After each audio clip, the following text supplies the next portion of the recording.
we're back. I'm Brian. This is BS Adventure Channel. We get into working on the orange pumpkin. Let's roll. I've been procrastinating on the dirty stuff. It's time to get busy.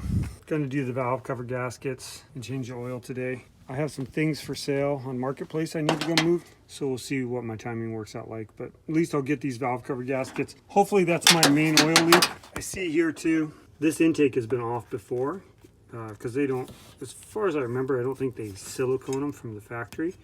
So it could be the back of that intake manifold leaking oil. If that's the case, I'm not gonna mess with that right now. I could do that later, at a later date. It's just a little more time consuming and involved. You gotta drain the coolant and take the carb off and pull the distributor and take some of the front dress off. And it's just more work than I wanna get into right now.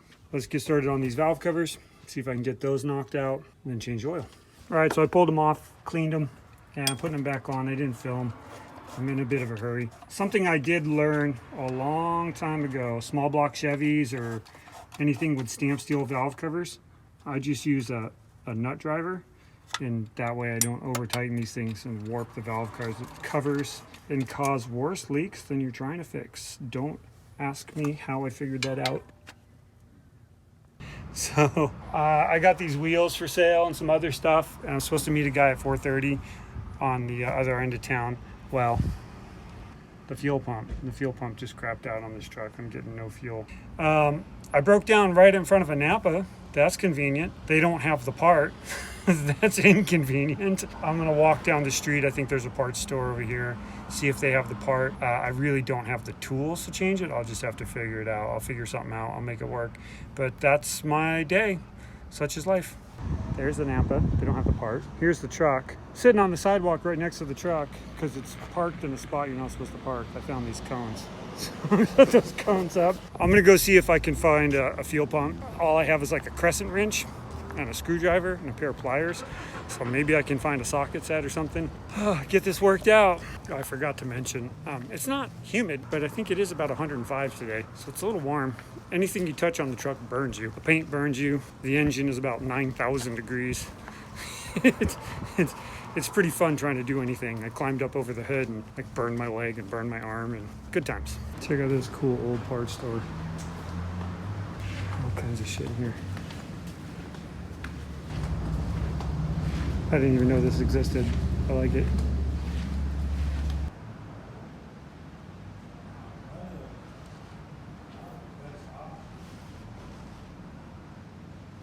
All right, for all you guys out there who think the world's going downhill, just try and be nice, guys. Things work out. I went to that parts store. I showed you that a second ago. Those guys are super cool. They had a fuel pump in stock. Not only that, the guy just went back and dug around, and he grabbed tools and he loaned me tools to change the pump.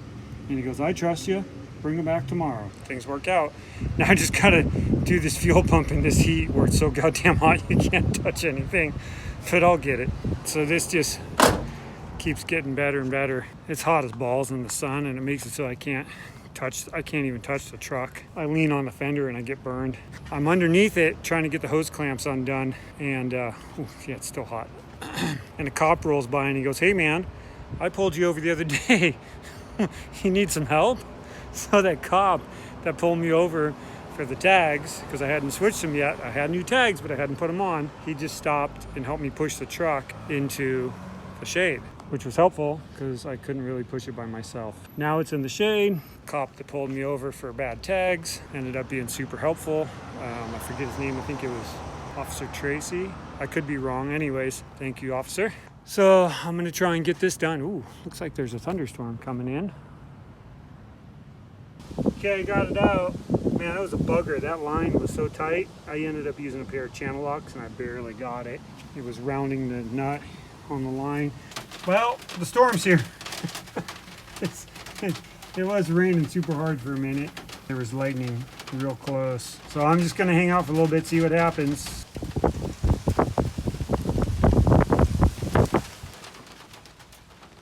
But that guy came by and picked up the wheels, so I sold those, so that's good. His truck broke down too, and then he went and got his other truck and then came and got him. So just wait for this and then just continue on with my day. Another day in the life of Brian. BS adventures. That's why it's called this. It's always an adventure. So we'll see you in a sec. It's a couple hours later. Isn't that pretty? Had to wait quite a while for that storm. Lots of wind and lightning and a little bit of rain and all kinds of stuff. I think the diaphragm in this thing just melted because I pressure washed this thing the other day and then it just oozed this black shit out that wasn't there. You know, being old and ethanol gas. Anyways, I got it in. I got to button up one more line. I had to take the line out and bend it about 14 times because the pump is clocked ever so slightly different. And so the fitting wouldn't line up, and it's close. I can get it on there with that rubber hose that they installed before me. I'll button this up. I'm gonna leave this off for a sec and see if she squirts gas. And if she does, we'll hook her up and hopefully she'll run. Wish me luck. Doesn't that orange look great in this light?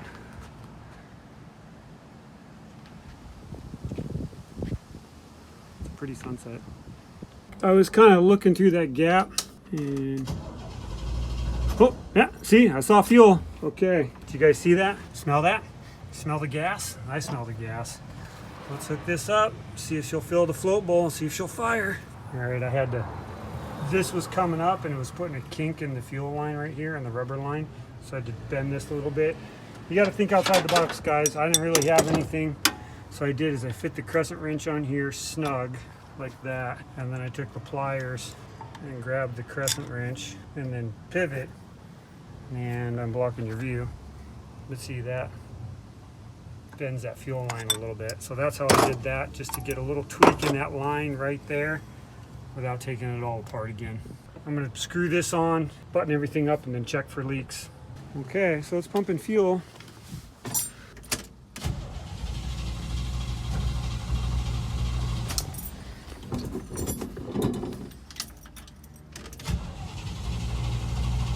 Come on, baby.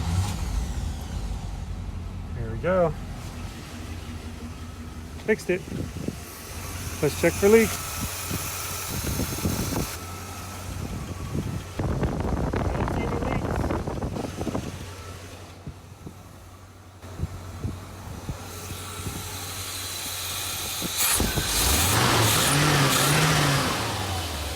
Okay, cool. It was stumbling real bad before. I think that thing was slowly taking a shit on me. I just realized I've probably been hippie macing you guys the whole time. That's hippie mace. So she's running. You guys want to see a little tour of where I'm at? See if you can figure it out.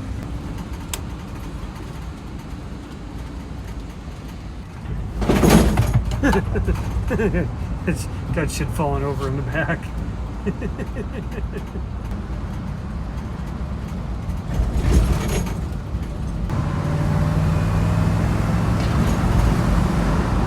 I think it runs a little better. I think it's been starving for fuel for a while. Huh, interesting.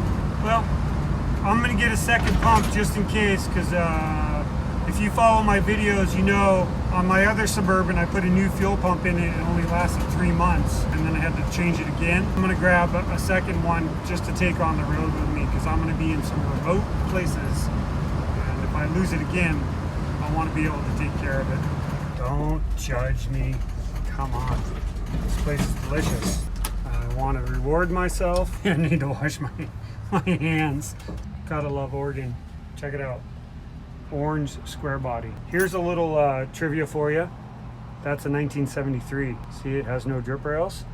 They came out in 73 with no drip rails. People complained, and then they put drip rails on them in 74. If you ever looked at a square body, you'll notice the drip rails are bolted on. See? Plus, see, it says just custom. And then a little later on, they called it the Custom Deluxe. Ooh, just some trivia. Well, that's it for today, guys. I'm gonna eat, go back to my cousin's house, get a shower. I got a lot more shit to do tomorrow. Gotta get this truck ready for a trip, so see you later. It's the next day. It's late. I did a bunch of stuff today. I didn't really film much. Changed the other valve cover. Got some parts for the road. Ooh, that's getting hot. Ooh. I just made this bracket and it's hot from grinding. I'll show you that in a sec. Did some errands, whatever. Bunch of stuff. Anyways, right now what I'm doing is this power steering pump's missing a bracket from right there to right there. And so this pump kind of wobbles a little bit, and I don't want to throw the belt or have the pump squeal. So I was digging around in the scrap pile on the side of the house, and I found this L bracket. It was for a piece of a hitch from that Lincoln I had. It's nice thick steel, and the holes just happened to work. I didn't drill these holes, they just happened to work out perfect. So I can bolt that to the exhaust and that to there. And I found a bolt and a couple washers, and then I just used the exhaust bolt here. So I'm gonna put this on and snug this together. The light just died. There we go. Not the prettiest bracket I've ever made, but it'll work. Oh, light's pretty much dead. Anyways, it's getting late. I'm gonna button this up. I think I found a major oil leak this truck's had too. There's no point even filming back there. I'll just explain it to you. I'll show you in the morning when there's light. Is there a wrench in the picture? Hi. So I did the other valve cover today, and I was in there with a light and I was inspecting because I had pressure washed the engine, and so everything was pretty clean, and I was looking for where that leak was coming from, if it's the back of the intake manifold or whatnot. Going over the top and looking there, it has an aftermarket oil pressure gauge, a mechanical oil pressure gauge, and that was leaking. I tightened the fitting on it and it seemed to quit. So I think that might have been the major oil leak out the back of the motor. I'll move it, because there's a puddle under it right now, and then tomorrow I'll start it up and run it, and then see if there's a new puddle. It may not be the only leak, but it is a leak, and it will be gone, and the valve cover's no longer leak, so that's good. So we're making progress. I still got to grease the front end and do that stuff. I didn't get to that today, but I'll do that tomorrow. Tomorrow's my birthday, so happy birthday to me. Okay, I'll see you guys in the morning. Welcome back. A couple days later, been busy. Yesterday I greased the front end of the truck. I did a bunch of errands and other stuff. It's pretty much ready. I'm doing little last minute things, changing the spark plugs today. You can see in the daylight, you can see there's that bracket I made last time I saw you. And then the oil leak is back here. Probably still can't see it, but there's a, oops, can you see my finger? Right there, I know it's dark, but that's the oil feed line for the oil pressure gauge inside. That was leaking. Did figure something yesterday. I went to town and got some parts or whatever, and there was coolant on the ground. This thing has JB Weld on the radiator right here. It's probably hard to see. Anyways, so hopefully the radiator doesn't pop. I got some fix leak or stop leak or whatever. I'm just gonna send it and carry a whole bunch of water. Oh yeah, the reason I started filming this and then I completely forgot.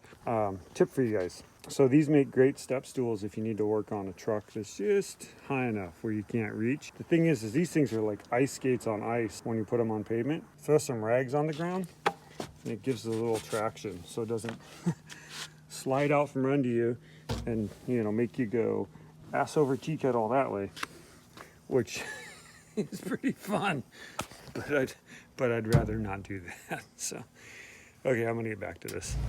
How cool is this? Just out on side roads, came across an old wooden bridge, covered bridge. Wow, amazing. And now I'm in some small town.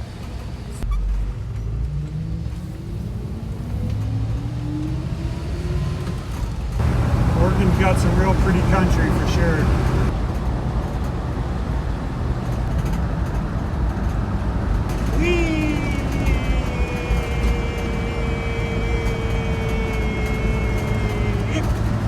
I have no idea where I'm at, but it's pretty. So that's part of BS Adventures, guys, is I just take a turn and see where it goes, see what's down the road.